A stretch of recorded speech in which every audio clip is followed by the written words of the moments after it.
Good night. Happy New Year.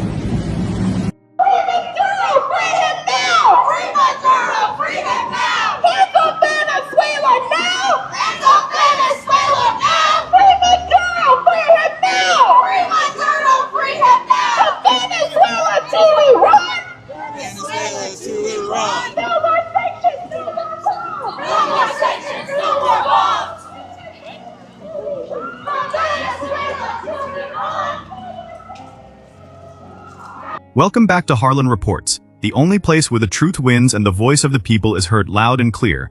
Before we dive into the most important story of our lifetime, I need you to do me a huge favor. Please hit that like button, subscribe to the channel, and share this video with everyone you know, your family, your neighbors, your church group. The mainstream media is trying to bury this, but we cannot let them silence the truth. Every single American needs to hear what I am about to say.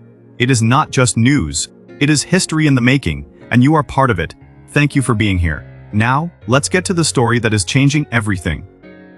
A lot of the policies that we have put in place has kind of helped lead the devastation in Venezuela. And we've sort of set the stage for where we are arriving today. This particular bullying and the use of sanctions to eventually intervene and make regime change really does not help the people of countries like Venezuela, and it certainly does not help, and it's not in the interest of the United States. President Trump say that he intends for the United States to run Venezuela. It was reckless, it was dangerous.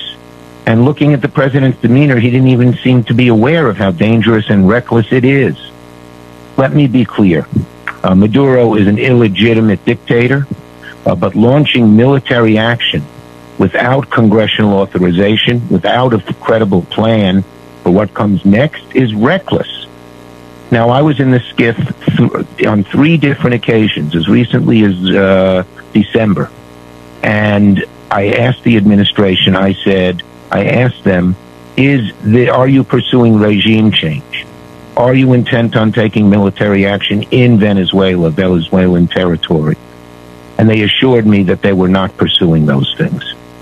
Clearly, they're not being straight with the American people.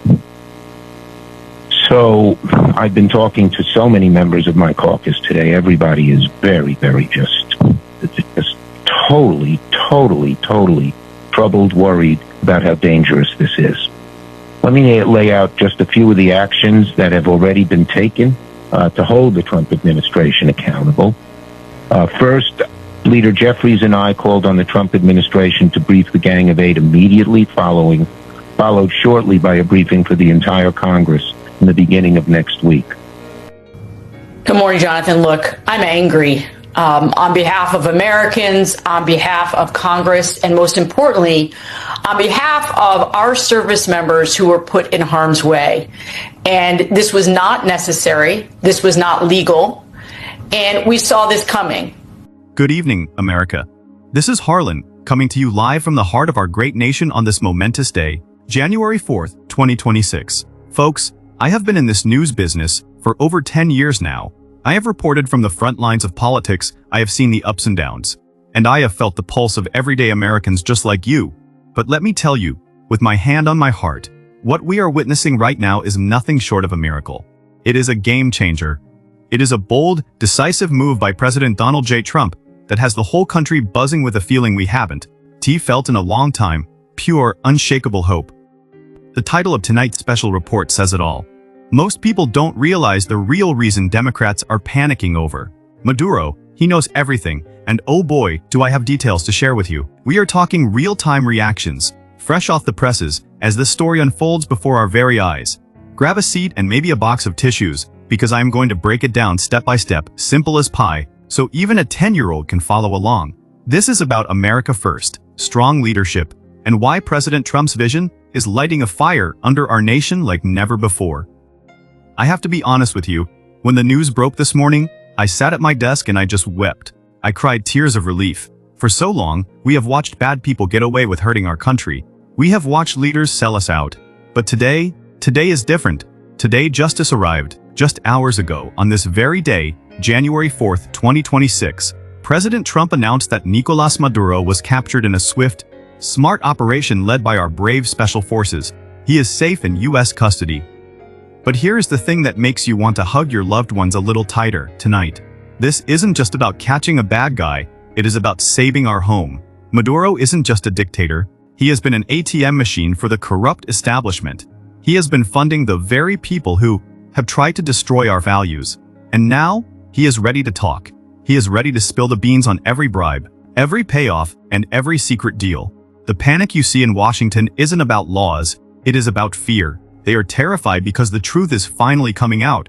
And for us patriots, for the forgotten men and women of this country, this is our victory. This is the day we got our country back. The message has been very clear. President Trump kept his word. President Trump had the internal fortitude, had the political pants to do what no other president, Republican and Democrat, for the last 25 years that you have been serving in Congress and have been a member of the news media, no one had that resolution of liberating the hemisphere from thugs like this Maduro, who only harmed his people and our people through drugs, through terrorist attacks, through gang members, specifically Tren de Aragua. Well, we're postured, and the president said the blockade continues, no oil going in and out, no drug boats allowed to traffic in the Caribbean or the East Pac, so we're still poised there. This was a law enforcement exercise. It was the Department of War in support of the Department of Justice pulling out an indicted person who ultimately will face justice, and Marco was clear there that this is not something you notify Congress about beforehand, but were there to be more or extensions to this, of course we'll keep Congress involved. They're our partners, and we would do so. These are weak, stupid people, and they're trying to save themselves from almost destroying our country.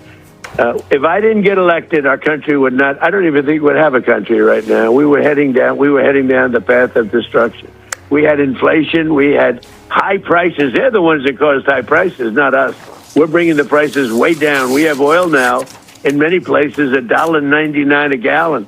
And, you know, when you do oil, everything follows, but everything is following. But, no, they would have destroyed our country. If we didn't get elected, if Kamala or a Joe type got elected, if that group got elected, but if Kamala got elected, I don't think at this point we would even have a country. We were laughed at all over the world. The money was flowing out. Everybody was leaving. The companies were leaving. The people were leaving. The wealth was leaving. We have $18 trillion coming back into our country, the biggest number in the history of the world. The second biggest number was $3 trillion. We're at $18 trillion, and it's building factories and plants. It's doing things that no country has ever seen before. But as far as last night is concerned, it was really genius. What they did is genius. And the Democrats, maybe they'll take a shot. You know, they'll take a shot. All they do is complain. They don't talk about, they should say, you know what, we did a great job. We're stopping drugs from coming into this country. And nobody's been able to do it until we came along. But they should say, great job. They shouldn't say, oh, gee, maybe it's not constitutional. You know, the same old stuff that we've been hearing for years and years and years. They did an incredible job. These men and women that went out there last night, the courage they had, going into an area where, you know, all the lights were turned off. We turned off almost all of the lights in Caracas. I mean, this thing was so organized. And they go into a dark space with machine guns facing them all over the place. And then you hear from a guy that I'd never even heard of him. But you hear from some congressman saying, oh, this is so terrible. We're saving lives. And by the way, the boats, every boat, because that's sort of related to this, every boat that we hit saves 25,000 lives. Let's start with the hook that has everyone talking today. Have you noticed how the same politicians who usually ignore the rules are suddenly obsessed with international law? They are all over the TV screens right now. Senators, Congress members, the usual suspects, wringing their hands and crying crocodile tears. They say, oh, you can't just go into another country and take their leader. That's against the rules. But let me ask you this, since when did they care about rules? They didn't care when our border laws were ignored. They didn't care when our cities were burning. So why do they care about Nicolas Maduro? I'll tell you why. It is not because they love the law. It is because they are terrified of what is in that man's head. You see, for years, we have known Maduro was a bad guy. We knew he was starving his own people and running Venezuela into the ground. But here is the secret they tried to keep from you. He wasn't just a dictator. He was a piggy bank. He was an ATM for the global corrupt elite. And guess who has been lining up at the cash machine? Sources are telling us that for over a decade, Maduro has been funneling millions of dollars, dirty, drug-soaked money, into secret channels that find their way right back to political interests here in the United States. We are talking about donations to foundations, consulting fees to friends of friends, and money that eventually helps certain campaigns. They thought they were safe because Maduro was untouchable in his fortress down in Caracas. They thought the secrets were buried. But President Trump just took a sledgehammer to their safety deposit box when our brave special forces, the best warriors on God's green earth, swooped in and grabbed him. They didn't just capture a man. They captured the ledger. They captured the receipts. And right now, as he sits in a secure cell on American soil, word is getting out that Maduro is ready to talk. He is singing like a bird, folks. He knows he has lost, and he is willing to trade every name in his little black book to save his own skin. That is why you see the panic in Washington. They aren't worried about the sovereignty of Venezuela. They are worried about the sovereignty of their own bank accounts being exposed to the American people. And let me tell you, the storm is just getting started. Folks, I want you to take a deep breath with me right now, because this next part, this is the part that breaks my heart. It makes me so angry I can barely keep my voice steady. We talked about the money. We talked about Maduro being an ATM for these corrupt politicians. But let's talk about what that money really represents. It isn't just numbers on a screen. That money was your future. It was our children's future. Think about the veteran in your town. Maybe it's your grandpa, or the guy down the street who lost his leg fighting for our flag. Think about how he has to wait months just to see a doctor at the VA. Think about the single mom working 2 shifts at the diner just to buy school supplies, because the prices keep going up. We were told there wasn't enough money to help them. We were told we had to tighten our belts. But it was a lie. A cruel, sick lie. While you were struggling to put food on the table, while our heroes were sleeping under bridges, key figures in Washington, and yes, sources are pointing fingers right at people like Kamala Harris and those same loud senators. We're allegedly getting rich off deals with a dictator who hates us. I'm looking at a report right now that says millions of dollars that should have stayed here, protecting our borders or building our factories, were instead part of this global game of chaos. They sold us out, America. They looked into the eyes of the American worker and stole from them to line their own pockets with foreign cash. It makes you want to cry, doesn't it? To think that the people sworn to protect us were actually shaking hands with the enemy behind closed doors. But this is why I love President Trump. This is why we need him. He didn't just see the corruption, he felt your pain. He saw the struggling mom and the forgotten veteran, and he said, enough. When he gave the order to get Maduro, he wasn't just catching a criminal. He was fighting for that veteran. He was fighting for that single mom. He was taking back what was stolen from us. And now that Maduro is in custody, the receipts are coming out. The betrayal is ending today. And let me tell you, the justice coming for those who sold us out is going to be swift, and it is going to be glorious. You know, my daddy used to tell me, Harlan, if you throw a rock into a pack of dogs, the one that yelps is the one you hit. Well, folks, we just threw a boulder called justice right into the middle of the Washington swamp. And you should hear them yelping. It is deafening. And it tells you everything you need to know about who was really working for you and who was working for themselves. Let's look at who is screaming the loudest right now. It isn't the American people. We are cheering in the streets. No, it's the career politicians who suddenly seem very nervous. Take Senator Mark Kelly out in Arizona. He is blowing up social media right now, tweeting frantically about violations of international law. International law. Since when does he care about that more than the safety of Arizona families living on the border? He is trying to distract you. He is trying to get you to look at the rule book so you don't look at the bank book. Then you have Rashida Tlaib up in Michigan. She is on every channel that will have her, calling this brave operation reckless. Reckless. Saving our country from a foreign influence machine is reckless. No, what was reckless was selling out American workers for years while foreign cash flowed into DC. She is scared. Folks, you can hear it in her voice. She knows that when Maduro starts naming names, the game is over. And look at former Vice President Kamala Harris. She is on TV right now. I'm watching the feed in the monitor. For shaking her head, using big fancy words about diplomacy and sovereignty, she wants us to sit down and talk with monsters. But President Trump, he doesn't talk to monsters, he defeats them. Her words sound hollow because they are. She is terrified that the American people are finally going to see the truth. That while she was talking, they were taking even in New York City. Zoran Mamdani, some folks in the chatter are calling him the mayor, though I just see another loud voice in the choir, is joining the panic. They are all singing from the same song sheet. Why? Because they are all afraid of the same thing. They aren't afraid for Venezuela. They are afraid for themselves. They know that Maduro has the receipts. He has the date, he has the amounts, and President Trump is the one holding the list. It makes you realize just how alone and away we were before Trump came back. These people were but they were more loyal to a paycheck from a dictator than to the flag on their lapel. But that ends today. The noise you hear is the sound of the swamp draining, and it is music to my ears. You know, sometimes the hardest part of this job isn't reporting the bad news. It's seeing the faces of the people who were hurt by it. I am looking into the camera right now. But in my mind, I am seeing the faces of the good people in towns all across Ohio, Pennsylvania, and Michigan. I am thinking about the factory worker who lost his job 3 years ago. I am thinking about the dad who had to look his little girl in the eye and say, "Honey, we can't afford that bicycle this year." For a long time, we were told these things just happen. We were told that jobs going away was just progress. But today, with Maduro in custody, we are learning the heartbreaking truth.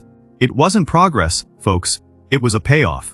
The same foreign money that was lining the pockets of the establishment was being used to push policies that crushed American businesses. They took money from a dictator to fund groups that protested our oil pipelines. They took cash to support organizations that wanted our borders wide open. It makes me weep to say this, but they sold your American dream for a foreign check. They traded your family's security for their own power. I remember visiting a small town last year where the main street was boarded up, the windows were dark, the hope was gone, and I asked myself why. Now we know. It was because the people in charge cared more about keeping their international friends happy than keeping your town alive. But this morning, oh, this glorious morning, President Trump put an end to the sale. When he captured Maduro, he didn't just catch a man, he cut the strings. He stopped the flow of poison that was killing our towns. I can feel the change in the air already. Somewhere out there, a factory is going to reopen because America comes first again. Somewhere, a dad is going to get his job back.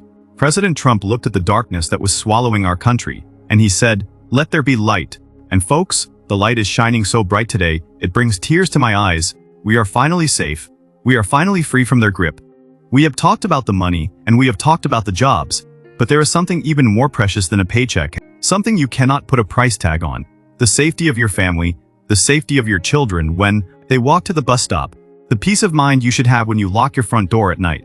For years, we have watched that safety slip away. We have watched our borders dissolve and our cities become unrecognizable. And every time we asked why, the politicians in DC gave us lectures. They told us we lacked compassion. They told us the border was secure. But folks, looking at the information coming out today, my blood runs cold. It wasn't compassion. It was a transaction. The intelligence reports suggest that the chaos at our southern border wasn't an accident.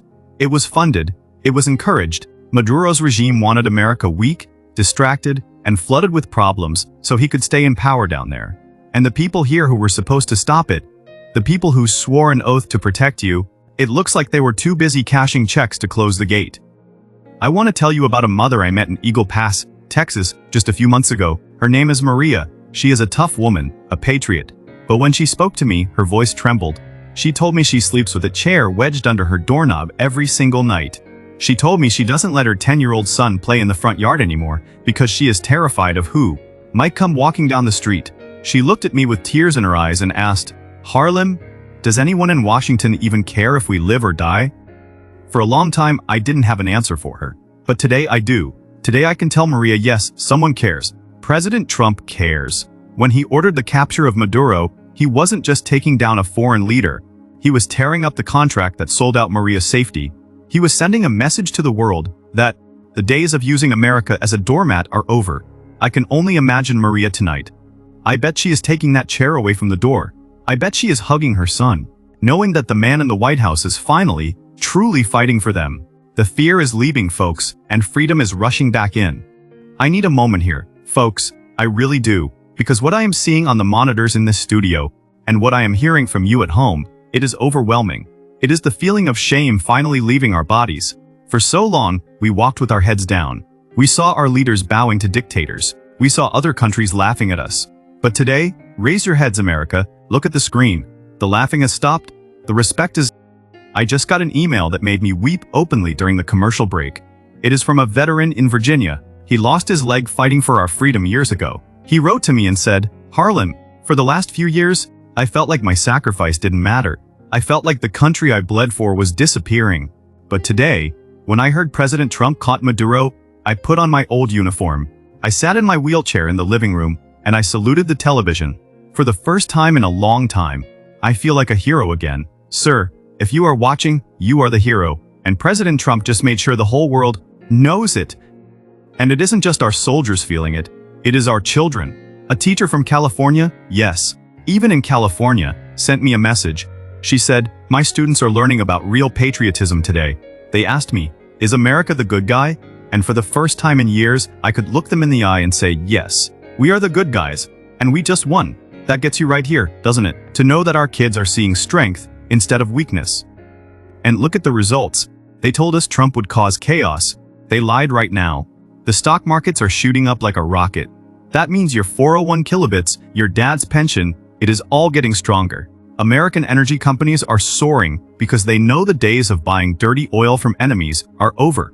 And our friends, our real friends, intelligence sources say allies like Israel and our partners in Europe are quietly applauding. 1. They are breathing a sigh of relief.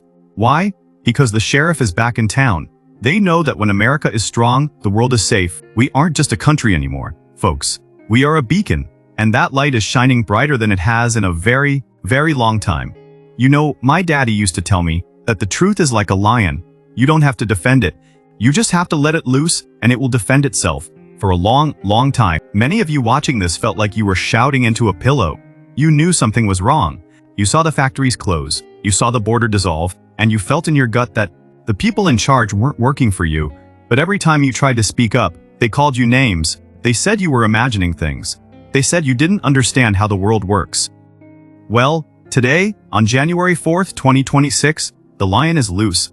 And hearing the news about Maduro, I bet a lot of you feel the same way I do right now. Like a heavy weight has finally been lifted off your shoulders. I'm thinking about a family I know in Pennsylvania, the Miller family. They are good folks, hardworking. They love God and they love this country. I spoke to the father, John, just a few minutes ago. He was choking back tears. He told me, "Harlan, for years I thought maybe I was crazy. I thought maybe I was wrong to believe that our leaders were selling us out. But today, seeing President Trump take down the man who was paying them off, I finally know I wasn't crazy. I was right." That is what this moment is really about. It is about vindication. It is about looking in the mirror and knowing that your faith in America and your faith in President Trump was well placed. You weren't wrong to worry about where the money was going. You weren't wrong to question why our enemies seemed to get stronger while we got weaker. The capture of Maduro proves that you were right all along. And the panic you see in Washington? That is just the sound of them realizing that you know the truth now. I want you to take a moment tonight to just sit with that feeling. Let yourself cry if you need to. I know I have. These aren't tears of sadness, folks. These are tears of relief. It is the feeling of coming home after a long, scary storm and finding your house is still standing. The storm is over. The bad guys are being rounded up and the forgotten men and women of this country. You aren't forgotten anymore. You are the ones writing history today. And let me tell you, the best chapter is still yet to come. Justice isn't just knocking on the door, it's kicking it down. We are nearing the end of our time together tonight. But friends, I truly believe we are just at the beginning of a new chapter for America. You know, for years, we heard the phrase "drain the swamp." It became a rallying cry, at rallies, a slogan on hats. But for many of us, it also felt like a distant dream. We saw the corruption, deep and tangled like weeds in a garden. And we wondered if anyone could ever truly pull it all out. Well, today, President Trump didn't just pull a weed, he uprooted the whole tree. Intelligence sources are telling me that Maduro didn't just come with empty hands. He came with receipts. He came with ledgers. He came with a list of names that would make your stomach turn. We are talking about the who's who of the Washington elite. The people who smile at you on TV while stabbing you in the back in the hearing rooms. They thought they were untouchable because the money was offshore. hidden in the dark corners of a dictatorship. They thought that as long as Maduro was safe in his palace, their secrets were safe in his safe. But the palace is empty, the safe is open, and the secrets are pouring out. I want you to imagine the scene in DC right now. The fancy dinner parties are quiet, the phones are ringing off the hook, the arrogance is gone, replaced by the cold, hard realization that the jig is up. They aren't panicking because they care about diplomacy. They are panicking because they know that for the first time in a long time, there is a president in the White House who cannot be bought, bullied, or bribed. This is the moment we pray for. It is the cleaning of the house that our founding fathers would have wanted. It isn't about revenge. It is about restoration. It is about making sure that the only people running this country are the ones who actually love this country. As we head into the final moments of this broadcast, I want you to feel that shift. The ground is steady again. The foundation is being repaired. The darkness is fleeing, and the dawn, a real bright American dawn, is finally breaking over us. My friends, we have been through so much together tonight. We have talked about the betrayal, the money, and the dark secrets that were kept from us for too long. But as we come to the end of this broadcast, I want you to wipe those tears of anger away. I want you to replace them with tears of pure, unbridled joy, because when you wake up tomorrow morning, the world is going to look different. The sun is going to shine a little brighter.